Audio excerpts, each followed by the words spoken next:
Hello, I am author Eileen Schnabel, author of the Kep Westgard Time Travel to the American Revolution series, and we're going to talk about how flies, those little flies, affected General Burgoyne at the Battle of Saratoga. So flies were actually really a problem in Burgoyne's camp. They were there for three different reasons. First of all, after the first battle of Saratoga, the Battle of Freeman's Farm, many soldiers were killed, and they were buried quite shallowly. As a result, sometimes wolves would come at night and start to dig them up. Well, the smell of the decomposing flesh brought in hordes of flies. And if you can think about it, like if you see a dead animal by the road, sometimes it's often covered with flies. Now multiply that manyfold. Secondly, because, as we've said before, the supply lines are very stretched, the food that they do have is often moldy, which is attracting even more flies.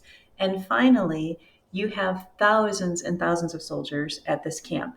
And I want you to think if you've ever gone camping or used a porta potty somewhere and you're desperate and you go there and you're like, wow, this really needs to be emptied, but you're desperate. So you go hold your breath and use it. Often there's flies everywhere. Well, multiply that by thousands and thousands of soldiers with no good sanitation. That was bringing in even more flies. So these flies are not only making life miserable, which affects morale, but it's also spreading disease among the camp. So the little fly actually does impact the Battle of Saratoga.